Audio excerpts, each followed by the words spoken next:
Bonjour à tous. Aujourd'hui, je vais vous présenter donc les nouveautés de ma nouvelle version d'AG OpenGPS que j'ai donc modifiée. Donc, elle est basée sur la dernière version officielle, hein, la 5.5.0. Sur la version officielle, il y a eu plusieurs nouveautés. Je vais pas toutes les détailler, je peux parler des principales. Donc ça c'est normal, c'est juste que j'ai pas de bordure. Hop. Et donc là, en fait, au niveau des nouveautés, il y a notamment maintenant au niveau des bordures, euh, la possibilité d'avoir une vue cartographique. Donc en fait, soit pour avoir une vision, hop, si je fais ça, si je dézoome, une vision dans AG OpenGPS de la cartographie. Le principal ajout, c'est aussi de pouvoir faire délimiter en fait des parcelles en fonction de la carto. Hop, donc là, je peux créer comme ça des cartographies, enfin des détours, pardon. Hop. Donc là, vous voyez que ça me crée une bordure directement dans AG OpenGPS. Donc ça peut être pratique pour faire rapidement une bordure. Bon, ça sera moins précis que si on fait le tour avec le tracteur, mais ça permet comme ça d'avoir rapidement une vue là-dessus. Hop. Donc voilà pour ça. Si je rezoome. L'autre nouveauté, c'est aussi maintenant tous les paramètres d'autoguidage, de configuration d'autoguidage qui sont plus ici. Ils sont directement maintenant, c'est plus logique, ici dans les paramètres justement d'autoguidage. Donc si je clique une fois, j'ai tout ça qui apparaît. Si je clique une deuxième fois ici, j'ai tout le reste des boutons qui étaient avant dans la configuration qui apparaissent ici. Donc voilà pour ça. Hop. Tac. L'autre nouveauté, même si ça fait un moment qu'elle est là, c'était le mode tutoriel. Donc sur la version officielle, il est à l'accueil. Moi, je l'ai rajouté ici pour que ce soit plus discret. Le mode tutoriel, en fait, ça permet de voir les différents paramètres de chaque bouton, à quoi il sert. Donc là, c'est en anglais. Mais si vous mettez en français là dans le langage, ça sera en français et c'est Pierre Origo qui a traduit tous ces détails là sur chaque contrôle. Donc comme ça, maintenant on a tout en français, donc c'est assez pratique. Là c'est juste que moi là j'ai laissé en anglais pour la configuration. C'est pour ça que ça apparaît anglais. Donc voilà, en fait à chaque fois que je veux une information, donc je clique ici et je vais chercher le bouton n'importe lequel, ça va me dire les informations. Donc voilà pour ça, c'est les principales nouveautés, il y en a d'autres. Au pire je vous mettrai la vidéo de Brian, bon c'est en anglais mais qui dit les nouveautés de la version de cette version, la 5.5.0.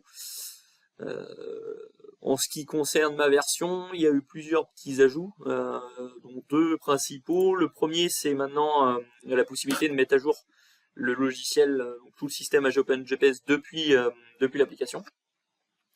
Donc avec cet onglet ici, là, sur mise à jour. Oui, il faut juste que je ferme le champ avant. Hop. Tac. Et donc en fait, ça va m'arriver sur cette fenêtre-là, et donc ici, je peux choisir de télécharger directement une nouvelle version. Donc en fait, à chaque fois que j'ouvre cette fenêtre, il va me rechercher une version et il va me dire s'il y en a une nouvelle. Donc là en l'occurrence, j'en ai une nouvelle, ce qui me dit que j'ai une nouvelle version disponible. Donc avant de cliquer et de lancer le téléchargement, on voit qu'il y a un paramètre, en fait ici c'est pour soit conserver ou pas la configuration qu'on avait déjà de rentrer précédemment. Donc comme ça évite de tout perdre à chaque mise à jour. Là ça va faire une fusion propre des anciens paramètres avec les nouveaux paramètres s'il y a des nouveaux paramètres qui n'existaient pas dans la version précédente. Donc moi jusque là ça faisait une fusion propre et comme ça c'est un gros gain de temps par rapport à avant où il fallait tout re-rentrer ou passer par roaming, etc. Donc après si jamais vous voulez repartir de zéro, c'est possible, il suffit de décocher. Donc voilà, donc moi je vais cocher puis je vais lancer le téléchargement. Hop. Et donc là il va télécharger justement la nouvelle version d'AG OpenGPS. Donc là j'ai remis une nouvelle version, mais en soi c'est la même, donc ça va rien me changer. Hop, une fois qu'il va avoir fini. Donc là c'est assez rapide. L'idée c'est quand même de le faire plutôt dans un endroit où on capte beaucoup de débit. Là ce que vous voyez en arrière-plan, c'est pas la version, c'est juste c'est juste Visual Studio. Donc là, on voit qu'il y a l'assistant qui se met en route, donc ça a téléchargé l'installateur. Et donc là, il suffit de suivre la procédure. Là, ça vous demande l'emplacement où vous voulez l'enregistrer, le logiciel. Donc normalement, c'est de me remettre le même emplacement que ce que vous aviez déjà. Normalement, ça le remet automatiquement. Moi, donc, il est bien ici. Si jamais c'était pas le bon, il suffit de faire parcourir et de le mettre au bon endroit. Hop, donc suivant. Si je veux créer un icône sur le bureau, oui, installer. Et donc là, oui, donc là, il y a Agio qui tourne. Il suffit de faire arrêter les applications automatiquement. Ah bah, il faut faire fermer la connexion. Oui. Et hop, une fois que c'est fermé, donc voilà. L'installation est terminée. Donc vous voyez que c'est assez rapide la mise à jour. Hop, et si je vais chercher AGOpenGPS, hop, là il va me le trouver. Et donc là, on voit qu'il y a les nouveaux paramètres qui ont bien été repris parce que j'ai pas eu l'écran d'accueil qui me demande les termes. Donc là en fait j'ai bien ma configuration qui a été reprise. Donc ça c'est, moi je trouve ça assez pratique maintenant de l'avoir installé, d'avoir la possibilité d'installer la mise à jour directement depuis le logiciel. La seule chose qu'il n'y a pas du coup d'automatique maintenant, c'est la partie Arduino. Si la version d'Arduino est nouvelle et mettable à jour, là c'est toujours pareil, il faut toujours passer par l'Arduino IDE si vous êtes via ça, mais le mettre à jour comme ça. Là il n'y a pas encore d'automatisme là-dessus. Donc voilà pour cette nouveauté là de la mise à jour. L'autre nouveauté, je vais pas tout détailler, mais donc si je reprends ma parcelle, c'est que maintenant moi j'ai réintroduit un module fertilisation, parce que chez moi on est en train de monter une cuve pour de la fertilisation en localisé sur le rang, notamment en maïs, et l'objectif c'est même de le faire sur toutes les cultures.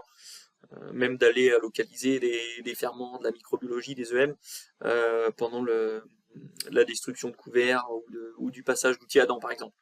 Donc là, moi l'objectif c'était de me servir justement d'AGOpenGPS pour avoir le DPA, pour avoir le débit proportionnel à l'avancement, et gérer aussi mes bordures, mes coupures de tronçons avec AGOpenGPS. Donc l'objectif que je m'étais donné en fait c'était d'avoir du coup un système de fertilisation tout compris, buse, pompe, électrovanne, etc. pour moins de 200 €. Donc pour l'instant, là je suis dans les tests, donc pour l'instant c'est l'objectif est atteint largement, même parce que je suis même à moins de 100 €. Mais donc 100 € oui sans la cuve hein, quand même. Il y a la cuve d'occasion en plus qu'il faudrait rajouter, que du coup on a eu pas trop cher, mais si c'était du neuf ça vaudrait plus cher. Donc si je reviens à ma fertilisation, en fait ça fonctionne de la même façon que le reste au niveau d'AGOpenGPS. J'ai une connexion à faire, donc comme pour l'autoguidage, etc. J'ai rajouté un onglet pour donc soit par USB se connecter moi j'ai une PCB, je remettrai quand une fois que j'aurai validé, testé tout ça, je partagerai tous les codes d'Arduino, le PCB, etc. que j'utilise.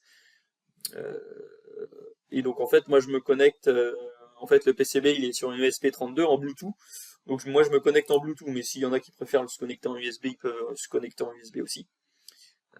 L'objectif du Bluetooth en fait c'était pour avoir qu'une prise. Nous sur le tracteur on a une prise 3 plots à 12 volts sur le relevage avant, donc comme ça il n'y a qu'un câble en fait qui relie la cuve au tracteur. Le reste c'est en sans fil en Bluetooth. Donc en fait là en se connectant, je vais pouvoir gérer ma cuve depuis AGOpenGPS via cet onglet là, et donc sur cet onglet là en fait on a la dose, c'est ça en fait qui est le plus important, c'est l'information de dose hectare qu'on veut mettre en volume, en litrage hectare. Donc ce litrage en fait ça va l'envoyer du coup à l'ESP32, et puis c'est l'ESP32 elle pilote un driver, un Citron MD13S là, comme ce qui pilote le moteur, sauf que là ça pilote la pompe, et donc ça va augmenter ou baisser plus ou moins l'intensité de la pompe pour faire varier son débit. Et justement, le débit de la pompe, il est mesuré par un débitmètre pour toujours être, pour que ça corresponde toujours au débit que j'aurais choisi dans AGOpenGPS. et qui correspondent bien aussi à la vitesse que j'aurais choisie. Parce que bien sûr, ça prend en compte la vitesse et la largeur de l'outil. Donc les paramètres importants pour ça sera la largeur, la vitesse et le débit que j'aurais choisi. Donc après j'ai un mode manuel, donc là en gros ça tourne tout le temps. C'est tout le temps allumé, ça met le dosage que j'ai choisi tout le temps. Et après j'ai un mode auto qui lui va s'allumer que quand je colorie dans AG Open GPS. Donc ça va détecter les bordures de champ. Si je sors du champ, ça va automatiquement couper. Ça va détecter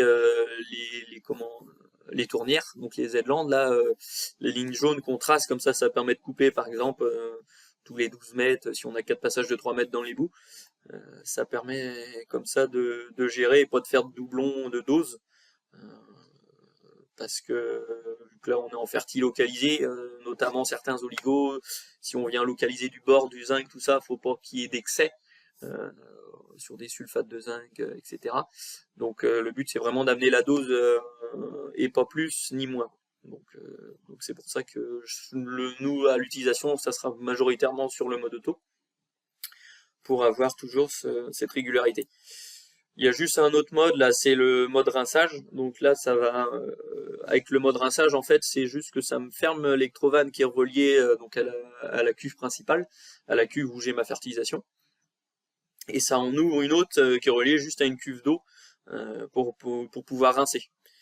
Donc, vu qu'on utilise notamment certains produits, notamment les EM, des micro-organismes efficaces, etc., qui sont à des pH assez acides et même il y a de la mélasse, donc l'idée c'est pas que ça sèche dans le tuyau, donc c'est pour ça j'ai mis l'option de rinçage pour rincer soit déjà en fin de chantier et puis même s'il y a un arrêt le midi de rincer, en fait dès que ça tourne pas de rincer pour pas que ça se colmate, notamment la pompe et les buses, parce que moi j'ai choisi de mettre des buses à jet droit, donc c'est pour pas que ça bouche mes buses. Après je peux choisir le temps que je veux de rinçage, si je veux que ça tourne pendant 10 secondes, 20 secondes, 30 secondes, 1 minute, je peux choisir comme ça assez facilement.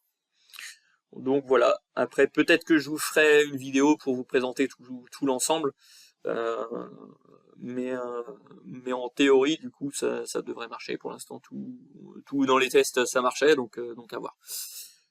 Voilà pour ce qui est des nouveautés. Donc c'est vraiment ces deux principales nouveautés là que j'ai fait 2-3 ajouts à droite à gauche, sinon des améliorations et des corrections de bugs, mais sinon c'est la fertilisation localisée et l'onglet mise à jour, c'est les deux principales nouveautés. Pour le reste, ça n'a pas changé de ce que j'ai rajouté.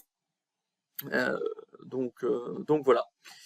Donc j'espère que ça vous aura plu, enfin cette version va vous plaire. Et puis si jamais vous avez des questions, n'hésitez pas à me contacter ou à demander l'aide de la communauté sur les différents forums qui existent. Et puis moi je vous dis à la prochaine.